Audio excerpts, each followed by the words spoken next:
Você confia em quem foi criado dentro da sua casa? Em quem você carregou no colo, deu banho, ensinou a andar? E se eu te dissesse que o mesmo neto que eu criei como filho me gravou sem roupa e tentou me chantagear? Meu nome não importa, mas minha história importa. Porque hoje, muita idosa vive sozinha, carente, confiando demais em quem carrega seu sangue. E não percebe que o perigo pode estar dentro da família. Eu achei que estava ajudando meu neto, dando teto, comida, amor. Mas ele só esperava o momento certo para me destruir por dentro. Se você tem alguém morando com você, escuta essa história até o fim, porque o que me aconteceu pode estar prestes a acontecer com alguém que você ama. E se esse relato tocar seu coração, se inscreve no canal, deixa o like e compartilha. Porque às vezes o alerta vem de onde a gente menos espera. Meu neto Gabriel tinha 22 anos quando voltou a morar comigo. Filho da minha filha mais velha, ele passou parte da infância sob os meus cuidados.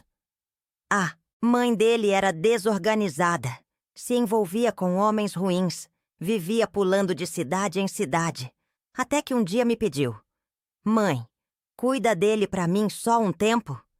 Esse tempo virou uma vida inteira. Gabriel cresceu sob meu teto, dividindo espaço com minhas roupas no varal, com minha comida no prato, com minha solidão nos dias longos.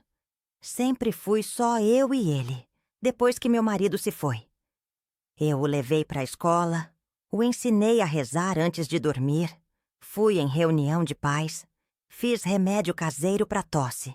Ele me chamava de vó, mas no fundo me via como mãe. Quando fez 18, saiu de casa para tentar trabalhar no sul. Sumiu por 2 anos. Nenhuma ligação, nenhuma carta, nenhum feliz aniversário. Até que, de repente, apareceu. Magro, abatido, com um boné escondendo o olhar. Disse que tinha sido roubado, que estava sem rumo, que precisava de um lugar para recomeçar. Abri a porta sem pensar 2 vezes. Ele dormiu no antigo quarto, que ainda tinha uns brinquedos velhos guardados. Nos primeiros dias, ficava calado, acordava tarde, comia muito e saía à noite. Dizia que procurava emprego, mas logo vi que não era bem assim. Ficava muito no celular, e quando eu passava por perto, ele escondia a tela. Às vezes ouvia ele rindo sozinho, outras vezes xingando alto. A energia da casa mudou. Eu me sentia como visita dentro do que era meu. Mesmo assim, continuei fazendo comida para ele, lavando as roupas, dando conselhos que ele ignorava. Eu só queria que ele se ajeitasse, que encontrasse um caminho. Porque eu acreditava que o amor que dei por tantos anos ainda morava dentro dele. Que ele só estava perdido. Mas o que eu não sabia é que ele não estava só perdido. Ele estava escondendo algo. Algo sujo. Algo que já estava sendo planejado. Tudo começou com pequenos acidentes. Toalhas fora do lugar no banheiro. Portas encostadas que eu jurava ter fechado. Meu celular fora da tomada como se tivesse sido usado. Eu desconfiava, mas achava que era coisa da minha cabeça. Afinal, era meu neto. O menino que eu criei. Até o dia em que entrei no quarto dele sem avisar. Fui deixar umas roupas dobradas na cama. E vi, no notebook dele aberto, uma pasta com o meu nome. Vó. Meu coração gelou. Não consegui evitar. Abri. As imagens estavam ali. Fotos minhas, de costas, dentro de casa. Eu tirando roupa no banheiro. Eu dormindo. Eu agachada no quintal, lavando roupa. O chão sumiu dos meus pés. Gabriel entrou no quarto e me viu com o notebook aberto. Ficou branco. Ficou parado. Eu tremia. Perguntei o que era aquilo. Ele tentou rir. Disse que era só brincadeira, que não tinha feito nada demais, que eu estava exagerando. Mas ali eu entendi. Não era só invasão. Era perversidade. E ele não ia parar ali. Naquela noite, tranquei a porta do meu quarto com o armário encostado e comecei a planejar como tirar de casa a pessoa que eu mesma deixei entrar. Os dias seguintes foram de silêncio pesado. Eu evitava cruzar com ele dentro de casa. Comia no meu quarto, trancava tudo, deixava as luzes acesas a noite inteira. Cada passo dele no corredor me fazia gelar. Meu neto, o menino que eu criei. Agora era um estranho ameaçador sob meu teto. Mas ele não se intimidou. Ao contrário, ficou mais confiante. Como se o que ele tinha feito tivesse lhe dado poder. Foi aí que começaram os recados. Primeiro, bilhetes. Um papel em cima da pia escrito: "Todo mundo tem segredos, né, vó?" No outro dia, uma folha no sofá. "Seria uma pena se alguém visse certas fotos." Depois, ele começou a falar. Direto. Sem vergonha. "Vó, você quer mesmo que o pessoal da igreja veja como você anda dentro de casa?" Eu sentia o mundo desabar toda vez que ouvia aquelas palavras. Eu, que sempre fui uma mulher respeitada, de oração, que ajudava as vizinhas, que nunca expus meu corpo nem pro meu falecido marido. Agora era refém de imagens que eu nunca aceitei tirar. Imagens que me foram roubadas. Tentei confrontá-lo. Disse que ia chamar a polícia. Ele riu. Disse que se eu fizesse isso, vazaria tudo. Disse que tinha backup, que já tinha mandado pros amigos. Que se eu falasse, ele ia se fazer de vítima. E quem acreditaria numa velha como eu contra um rapaz bonito, educado e cheio de seguidores na internet? A humilhação era diária. Ele começou a me tratar como empregada. Mandava eu fazer comida, lavar roupa. Dizia: "A senhora sabe como manter silêncio, né?" Minhas mãos tremiam o tempo todo. Comecei a perder o sono, o apetite, a memória. Passei a esquecer coisas simples. Onde deixei a chave, se tranquei a porta, se tomei o remédio. Vivia em alerta. Até minhas amigas perceberam que algo estava errado. "Você tá doente?" perguntava a Dona Maria na missa. "Tá pálida, sumida." Mas como contar? Como dizer que aquele neto que eu tanto amava, que eu criei com sacrifício, agora me ameaçava dentro da minha própria casa? Como contar sem morrer de vergonha? Comecei a rezar. Muito. Toda noite, pedia para Deus me dar coragem, força, uma saída, porque eu sabia.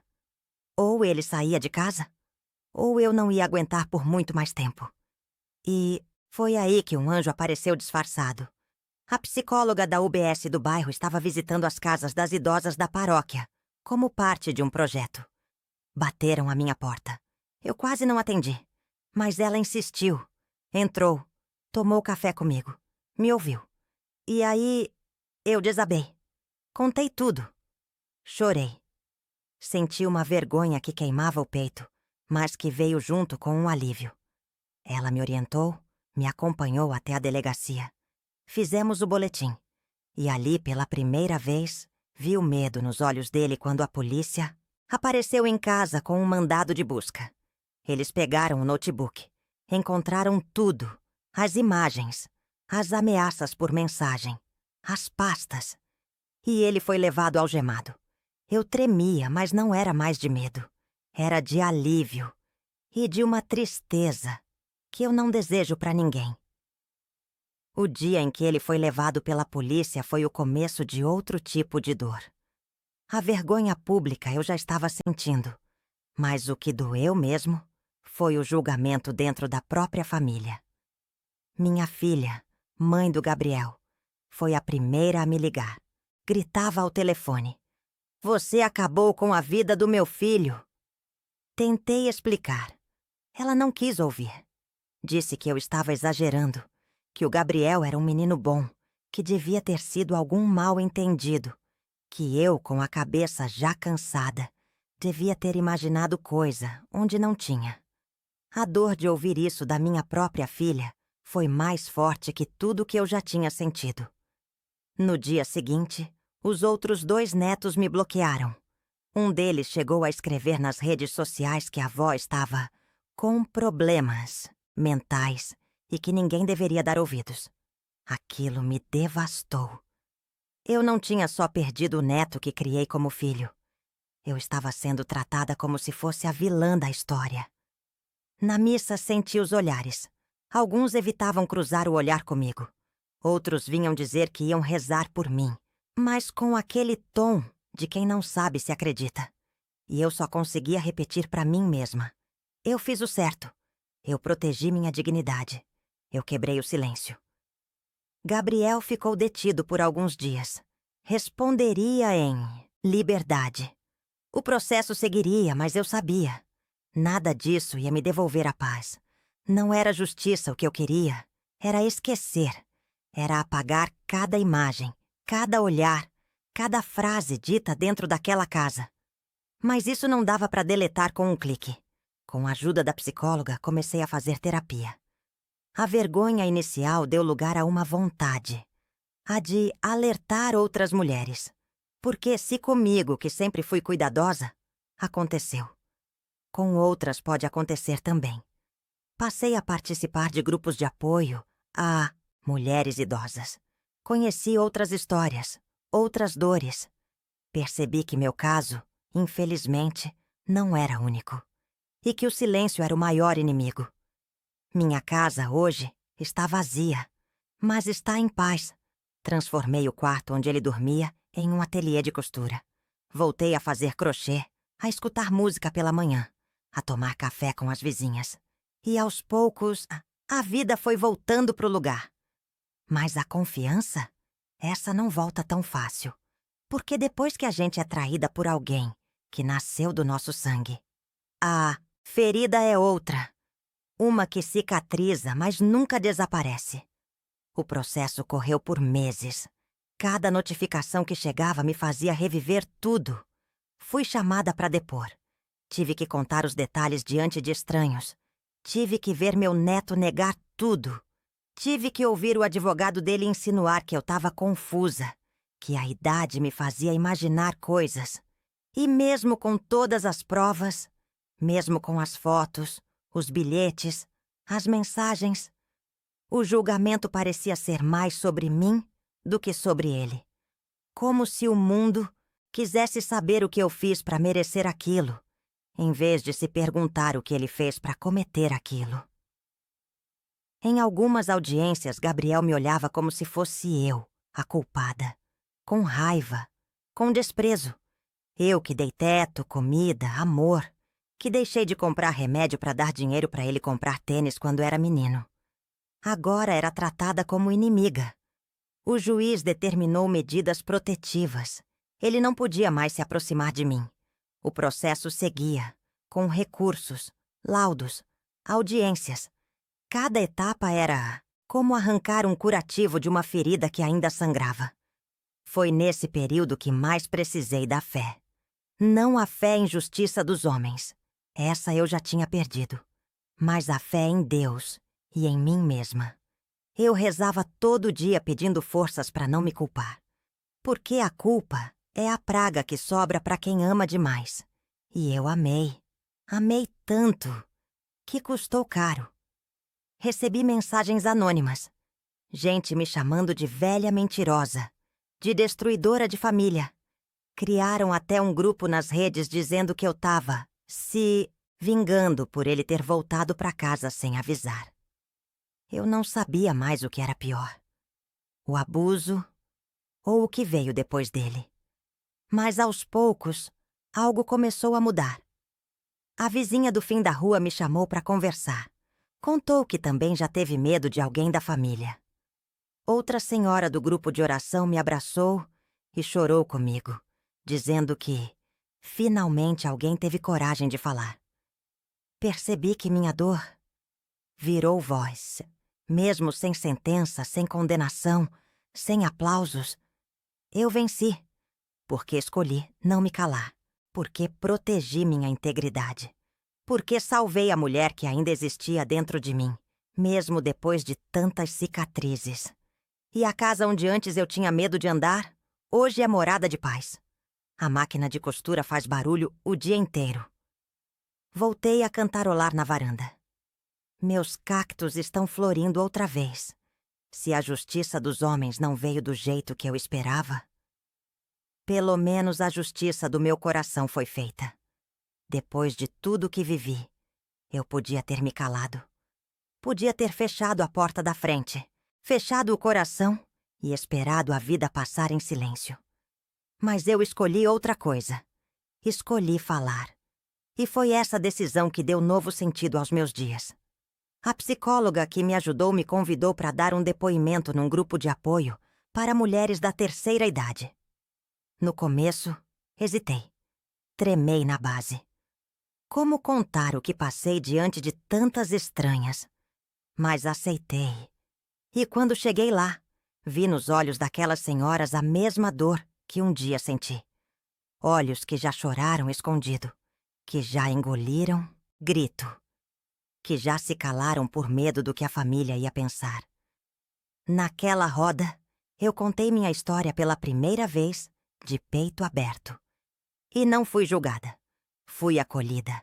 Cada lágrima minha fez nascer coragem no rosto de outra mulher. Algumas vieram me abraçar no fim, dizendo que também tinham medo de alguém dentro de casa. Outras choraram em silêncio, mas voltaram na semana seguinte. Depois disso, fui convidada a falar em outras reuniões. Passei a escrever meu relato num caderno. Me sugeriram transformar isso em um livro. Uma professora da escola local me pediu para conversar com adolescentes sobre limites, respeito e a importância de denunciar abusos, mesmo dentro da família. Nunca pensei que aos 70 anos eu seria ouvida por tanta gente. O que antes era vergonha virou força. O que antes era ferida virou alerta. E meu silêncio, antes sufocado, agora ecoava em outras vidas, em outras casas, em outras mulheres que descobriram, por mim, que não estão sozinhas.